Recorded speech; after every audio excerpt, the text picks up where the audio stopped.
Hey everybody, it's Jason Creel and this is the Lawn Care Life. Today I'm going to do something a little bit different if you're a regular follower of the channel. I haven't done a video this style before. But I'm going to have basically a debate amongst myself. I'm playing three different characters, which all be me basically, but you'll get the hang of it. But today I'm going to debate the topic of a ride on mower, like sit on mower, versus a walk behind versus a stand on mower. Okay, so zero turn. I'm not even going to throw push mower in there, but traditional zero turn that you sit on versus zero turn that you stand on versus walk behind. So I mean, when I say walk behind, I'm not talking about push mower. I'm talking about one that has a sulky or velky behind it. So all right, let's get started, and no further ado with the mock debate, and we will see who comes out the winner. Okay, so this is a pretty easy debate, guys. I mean, if you're sitting around watching a football game, are you sitting or are you standing? I shouldn't have said sitting around, but I mean, obviously, we're sitting down. Why? If you're gonna go to a restaurant, do you stand up and eat your meal? You sit. You sit. Why? It's just more comfortable to sit down. So this is not a hard debate. Obviously, sitting down is the way to go. Well, I don't know about that. Now, I will say this. I agree with you. If I'm eating a meal, I'm going to sit down. But you know what? I've found that actually standing on the mower is more comfortable than you may would have thought. You know, especially with the suspension that the mowers have nowadays and the padded thing that goes on your chest or your belly. I mean, they're really more comfortable than you may realize. And there's some other ways, not just about comfort, not just about am I going to sit down, but you know, if I'm going to take a bumpy ride on a bumpy yard, I think I might actually prefer standing up to sitting down, so I'm not just jarring my teeth out sitting down. I can stand up and embrace the shock a little bit more. Well, I have to say I agree with the standard on this one. Standing up is the way to go. You can see what you're doing. You're not sitting down there getting lazy and fat. You're able to stand up, be active. You're not going to be out there all day. You're just out there riding around on the yard, and then you put the mower up. So I have to go with standard on this one. That standing is the way to go, not sitting down. Okay, regardless of standing or sitting, whatever. Think about this, man. The standard is the most compact size. It fits on your trailer. You guys want to have some big bulky thing that doesn't fit on the trailer and going to be pulling some, big trailer. So the compact unit not only will fit on the trailer better, but if it will fit in and out of tight spaces on the yard. Yeah, I agree. And, I think a tight space is important too. And for me, I mean, you can take the velky or the sulky and you can, attach it up, hang it up on the mower so that you can fit it in tighter spaces. And I agree, it's not only that, being less bulky means oftentimes less weight. So if you're looking for something lighter, then go with me, the walk behind. Oh, you guys act like saving about 6 inches worth of space on your trailer is a big deal. I mean, get a bigger trailer if you need to. I mean, it's not about how tight a space I can fit in. It's about me being out there riding around on something all day and wanting to sit down. So, I mean, yeah, sure, you're a little bit more compact, but let's get a bigger trailer. It's not that big a deal. Well, let me make a point to help you with this decision, and that is the walk-behind mower costs less money. I mean, is that not the reason we're out here mowing lawns all day? Is to make money. And if I can mow it with a mower that costs, $6,000 versus one that costs $10,000, am I ahead of the game? Oh, come on, man. You save us a little bit of money. It's not about saving money on the front end. Just charge more if you have to. You can make up that money in no time. Plus, it's tax deductible. Yeah, I'm a couple $1,000s more, but what's the big deal? You just write it off on your taxes. You go out there and you want the best, most productive, most compact, best efficient machine for the particular job, and that's me, the stand-on mower. Yeah, walk behind, you are all wrong on this one. It doesn't matter if you cost less or whatever. I want the biggest and most powerful thing that's going to make me the most money. I want this awesome machine. Sure, it costs a few $1,000s more on the front end. What has that got to do with anything?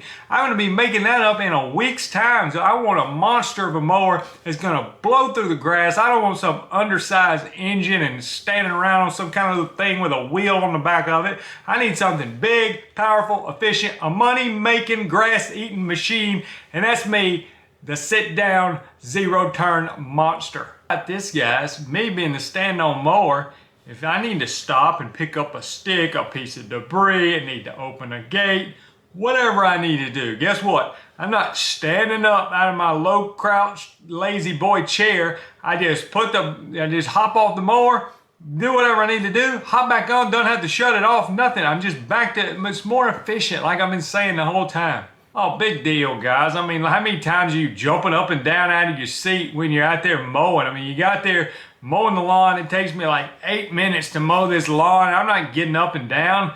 And if I have to get up one time to open the gate, big deal. I want to be comfortable for the 8 minutes I'm riding the mower, not the 20 seconds it took me to hop off of it and unlock the gate and come back and sit back down on it. So I don't care. That's a weak argument in my opinion. Well, I think you both wrong, and I think you're ignoring a major factor here, and that I am by far the best option for hills. Okay, now maybe not everybody lives in Kansas where it's just plains all the time and everything's super flat. So if you've got some hills, or heck, even if you live in Kansas and you've got a place where you got little islands in a parking lot, and you need to pop that thing up on there, what's gonna be the best? A big bulky machine that weighs a ton, or a walk-behind mower that you can pop up over those curves, that you can get on a hill. It is by far your best option for both those situations, and neither one of you can touch the versatility that's offered with a walk-behind mower. Hills, I'm not worried about no hills. They got a big hill. I just tell them I'm not going to do the property. No big deal. As a matter of fact, I'm actually better on hills than a lot of you might realize. Yeah, I'm pretty good on hills too. You guys think that the walk-behind is the only thing that can handle a hill. I can handle a hill. But yeah, I mean, we're not gonna, put it on some 45-degree hill. We just say that we're not interested in that yard. Who wants to be walking upside a hill all day? And just get flat yards and just deal with those customers. Well, you gotta give me this. Talking about money again, is this not about making money? I mean, are we not mowing lawns to make money? You gotta give me the low overhead. How many times have you seen these big companies making millions of dollars, and what do they have on their truck? They got 2 people, a string trimmer, a blower, an edger, and a 48-inch walk-behind mower, 42-inch walk-behind mower. Why? Because they know, and these companies are making a lot of money, that it's hard to beat the versatility, the low overhead. That one machine is a workhorse that goes out there all day long making money, can handle 98% of the properties we come upon, whether they got a hill, whether they got a narrow gate, still out there mowing grass, making money without costing an arm and leg and needing 3 different mowers to be able to handle the property. The one mower can take care of it all. Hey, he makes a good point on that. I kind of agree with him. But to be honest with you, so can I. I can handle it all. You got a standard mower? Fine. Maybe if you want to get a big one and a little one, get a 60-inch stander and a 48-inch stander, or 60 and a 36 or whatever you need to be able to handle it. I mean, yeah. Your little 42-inch or 48 walk behind, sure, it can handle almost every property. But you're going to tell me on a big property it's going to handle it as fast as a 60-inch stand-on mower that I'm flying back and forth and back and forth? And yeah, if I get a small gate, then I just say, hey, I'm not interested in that property, or we get a 36-inch standard to get through the gate, or maybe a 42. So, we can handle a lot of properties as well. Oh, you guys are so full of yourself. I think you just need to realize that most people want to sit down. Next time I come over to your house and we have dinner, I want you guys all to stand up while you're eating dinner. I'm gonna sit in a chair, okay? And we go to watch the football game. Y'all just stand up the whole time. Even if your team's getting beat by 40 points, you just stand up because you love standing so much. But I'm gonna sit in my suspension seat that feels great, that mows grass like a monster, that makes money, and you guys can just walk around talking about how great it is to stand up all day. All right, it's back to me. I'm Jason again. And again, just try to have a little bit of fun, portray some information in a little bit different style. Let me know in the comments if you enjoyed it. Give us a thumbs up if you enjoyed it. But in all seriousness, choosing a lawnmower can be difficult for a lot of people, and they can overthink it. I know when I started a lawn business, I went and bought a 44-inch Hustler Mini Z, 2003 model. It was used, had 200-something hours on it. That was a great mower, because that was back before standards were near as popular as they were now. And one time, I'll be honest, early in my lawn business, one of the mistakes I made was feeling like I had to have a mower for everything. It's like, well, I got these customers want it bagged, so I need a bagging mower. And these, they want it have a heel, so I need a walk behind. Or these have those big yards, so I need a big mower. And they have a little yard, I need a little, At some point when you're starting out, there is some truth to just keeping your overhead down and not feeling like you have to have a mower for every situation. Honestly, it'd be better to turn down some of those properties, get you a versatile mower. I like to tell people, get a 48 or 52-inch mower if you're out there mowing residential properties, small commercial properties.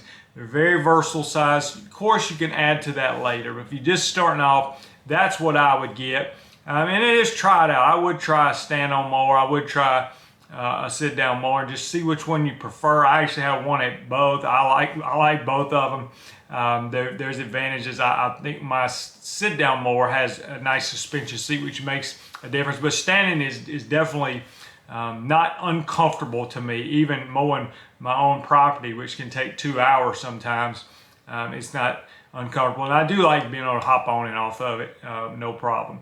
The walk behind, yeah, definitely have their place if you're going low overhead. If you got hilly properties, you got properties that have a lot of islands, things like that, they have a place too. So anyway, let me hear from you in comments. What do you think about the video? What do you think about choosing mowers? If you were going to tell somebody what to choose starting off in the lawn business, or maybe even a homeowner, what advice would you give them? Of course, brand may have a lot to do with that, what dealers buy you, what kind of dealer support. And of course, there's some brand loyalty oftentimes with mowers, but a lot of good options out there. Appreciate you watching. If you are thinking about starting a lawn care business, you want to go to lawncarelife.com. That's my website. There's a lot of resources, video courses, documents. These are not free, but there is a free email sign up there, 101 most asked questions. Lawn care business, you can sign up for that, but you can look at the paid resources as well. There is a link in the description if you're going to the GIE Expo.